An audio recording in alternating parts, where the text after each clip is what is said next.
Picture this, 1999, September. I'm starting high school. And over the summer, and this is the first time I could tell you that I had a transformation in and out. So in high school, I knew for a fact like middle school was a dub. I had barely any friends. I had never even kissed a boy. I never was on the phone with no boys that wasn't a cousin or, you know, a next door neighbor. Like I had no sauce. I didn't dress good. I got teased. I remember one time my aunt bought me some fake Tims for Christmas, and I mean I wore them. It was boots. And when I got to school, that's when I realized they weren't the official ones, and I got teased down to the bone. Okay. Now I didn't go home and tell my family that I was being bullied and teased. I just internalized it. Kept my head down, kept my grades up, and knew that when I was going to high school, I wasn't going to be that same girl. So, one of the things I did before going to high school is I started watching a lot of those teeny bopper movies, sweet, 16 Candles, 15 and Pregnant, 13 Kids. I just started watching a bunch of movies, and as you can hear from these titles, they all over the place. And I was coming up with a persona that wasn't my own, one that nobody was gonna be familiar with. So middle school, you know, a few of the kids did get transferred to my same high school, but a lot of them didn't. So I was like, all right, I'm gonna be around a new group of people, and I'm about to just, you know, take on another identity. And I chose to use my middle name because I'm like, shit, what's the point of having a middle name if you don't use it?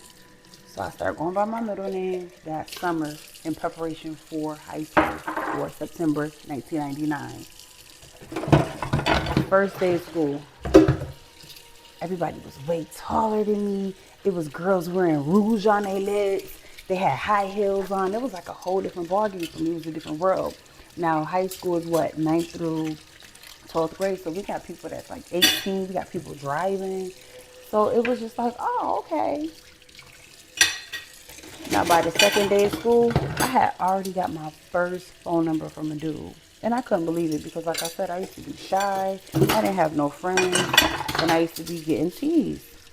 So in high school, I just made sure I confidently walked. I didn't really talk to nobody. But one thing that nobody could take from me is that I was pretty. I didn't know I was cute. So, second day of school, one of the most, you know, fly, popular dudes in the school, at least in my opinion, approached me and he gave me his phone number on like a ripped paper bag or whatever. And it was his house number. This is 1999, guys. A lot of us had beepers, two-ways, and pagers. Cell phones were really like doctors, big time dealers, or people had car phones. Like cell phones weren't as accessible, and it wasn't anything that I got familiar with in 1999. I don't even think I had seen one in person. Just to give you a little backdrop. So the boy gave me his number. I give him my middle name. Now, what I didn't tell you about this persona I created, she was a bad bitch. She was a straight baddie. She didn't take nothing from nobody. She had that black cat Lilith energy, and you feel me? And she knew she was the shit. This was the persona I gave Cherie. That's my middle name, my real middle name. Cherie, like love in French. So Cherie was love. But not only was she love, she was strength. And a part of that cosplay and transformation was confidence, something I didn't have before. Um, I don't know if my mom got a better job and my parents got better jobs, but I just know money was around more. So in middle school, I was bummy or just didn't have the right shit. And in high school, I wore what everybody else wore. Period. Like, somehow they either pulled it together or they got better jobs. I don't know because I was a kid. And being cute, being low key to myself, got the attention of a boy that I thought was the cutest in the whole school. Now, what I didn't know was that was going to come with a lot of stuff. I mean, drama from girls that liked him, girls that dealt with him, girls that never even spoke to him, but probably had these crushes on him. And I would have never thought that would affect me in any type of way, but it did. It got dark, it got messy, and we definitely wrap up these dishes and give y'all part 3. So this man give me his number, and like the inexperienced teenager I was, I call him that night. Well, he did tell me to, and I would never forget this night because it was 1999 and it was like the VMAs. I only remember this because we were on the phone watching whatever performances and you know, talking about it. He was cool. He was chill. I think our first conversation was like 20, 30 minutes. You know, it was cool. It definitely gave me the confidence I felt like I needed. And that's an issue. Girls, guys too, don't ever let anybody outside of you validate you. But I didn't know any better. I told you I was 14, I was inexperienced, and I was freestyling because I had to get used to this new personality or persona that I created. And he was 2 years older than me.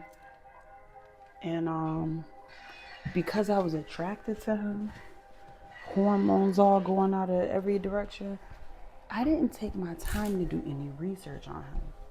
I didn't really know his story. I didn't know if his parents was together, were they married. I didn't know how his grades was. I didn't know if he was playing any sports. Like, I just didn't do any homework. I just knew he was a cute dude. He showed me some attention, and now I'm into him. Now, we ain't talking about nothing, just music and shit like that, but it was cool. It was good. I was gonna say cool and good. Anyway, I get back to school in that week, and I guess word travels fast because kids ain't got nothing else to do. And this is the high school drama that people go, oh, it's like high school. I'm assuming. And girls was like, her, you're not talking to her, like, mind you, definitely was a cute girl, very thin, hair real and long, like grades on point. So I'm not really quite sure what the girls meant by, oh, he's talking to her, but he wasn't talking to them, and that was an issue. And these girls would make up rumors. They'll try to bump into me in the hallway. And I'm very passive aggressive. And back then I was just passive and the aggression didn't exist. So it just wasn't cool. It was not sisterhood. It was definitely always smoke. And I just wasn't used to it because in middle school, I had no issues. I was like a nerd and kept to myself. A few times in the hallways, I did used to hear him be like, yo, chill on her. She a good girl. She cool.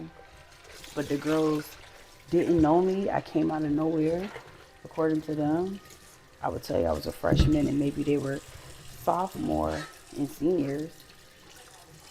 And, juniors. And they was hating.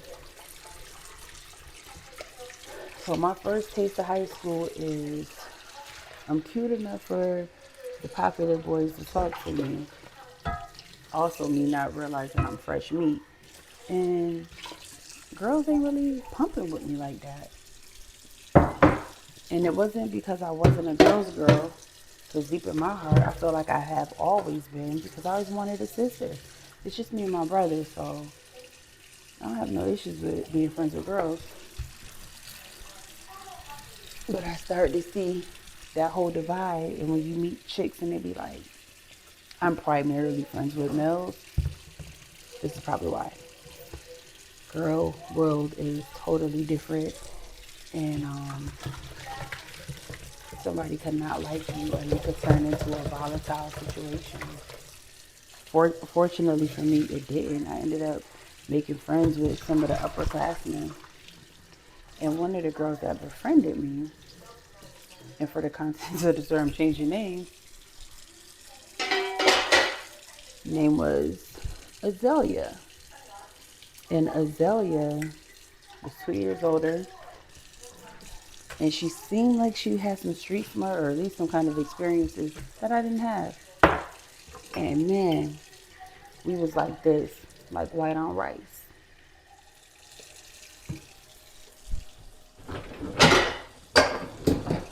I mean, this is my first month of high school, and I already am talking to what appears to be a popular boy, you know, a cool dude. I got a couple of homegirls, one of them which is Azalea, who is to me a cool chick. And I already got some haters. Now, I remember being teased in school, but I would have never called those people haters because I didn't think there was anything that they were hating on me about. So, high school is a different world, and it got to the point where it was distracting as far as being like getting my education. Like, I was so consumed with wanting people to at least know me or like me that I became easily influenced. So when I say fresh meat, I mean you're somebody who is you're being targeted because you're naive, you haven't had much experiences, and that's easy to spot. It's easy to spot. So, you know, I couldn't tell you the initial intentions of Azalea, but I could tell you the boy wanted to take a virginity. This was a big deal. That V card was a big deal in high school with high school boys, and it gave them a sense of power or notoriety that I could tell you didn't happen. Well, at least not in freshman year. It didn't happen. And he alluded that it did. I guess for cool points, you know, I'm old school. I told you I started school in 99, so they used to call it LOD. I'm not going to say it, but if you know what LOD is, yeah, he was LODing. And because he was a womanizer and got a lot of girls, people automatically believed it. And that really hindered me in high school. Forget me not concentrating on my grades. Now I got rumors that I'm sleeping around with somebody and I still have my virginity. I ain't sleeping around with nobody. We didn't even kiss. We didn't do nothing. But because he had his motives and agendas, and he told people that I was a conquest, and that made other dudes approach me in ways that they damn sure shouldn't have. And you know, I clung tighter to Azalea because she really was like a voice of reason through it all, and she just supported me and was a good friend. Me and him, I was so crushed, I was so hurt by the allegations and the rumors that I ain't like him no more. He wasn't that damn cute no more. That his head was big after that. Literally, like he just looked like he had a big old water head. And I don't know what I seen him in the first place. And to quiet that noise, I started hanging out more with my homegirl, and she was into some other stuff. I told you she was 2 years older than me, and she had some street knowledge or cred or whatever. Me and that girl started smoking pot and drinking alcohol. Don't ask me where we got it from, but we had access somehow. And you know, I remember learning in middle school, that that's a gateway. You know, both of those tools are a gateway to just a darker life and a darker side, and for me it was.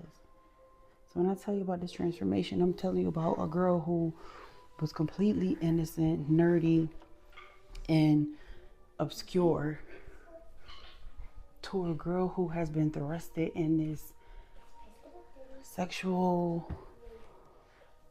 drug-filled world. Alcohol, adulthood, and wasn't prepared for it. And wasn't prepared for the things that it brung out. Not out of me, but the people around. See, that's a whole nother energy. And I didn't have the proper tools because being whatever I thought was cool from these movies and these television shows thrusted me in a world that I knew nothing about. So with that new persona came a new world. Earth was still the same, but the people around me definitely weren't the same from middle school. It was people that was older in age, people that were just different. Maybe they had contact with people. Now Zelia, at the time, I could tell you was playing devil's advocate. And if you don't know what that means, please go look it up. Pause the video. Playing devil advocate. And of course I didn't know. I was so naive. I was so young-minded. And actually young. I was 14 hanging out with 16-year-olds and 17-year-olds. You know, these motherfuckers had kids. Experiences that I didn't. And I wanted to be cool. And wanting to be cool, now I got a damn reputation that's a lie. And if you ever met anybody that had a reputation or does have a reputation, it's only two ways to go. Either you go full frontal, Little Kim style, like this is what it is, or you hide and you are ashamed and you lie. And my mom never, my mom was a single mom and she raised me to have accountability. She raised me to be honest. She raised me to be fair. And even though those things were lies, I wore that. I wore it like the scarlet letter. And I didn't deny or accept. I just wore it. And in hindsight, I should have fought more for my truth and the truth. Because when you claim it's something that didn't happen to you, did, or you claim you are involved in something that you're not, you're gonna attract that stuff. And chances are it's stuff you don't want. I didn't know that.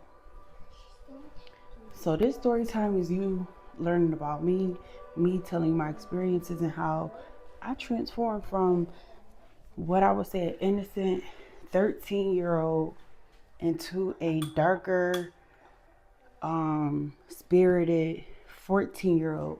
And that spirit did not change or lift until 10 years later. Excuse me. 10 years later.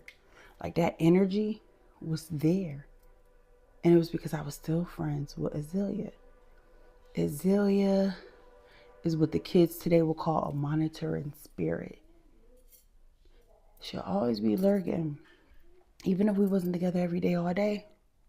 Even if we wasn't in the same state. For 10 years, she'll always monitor and lurk.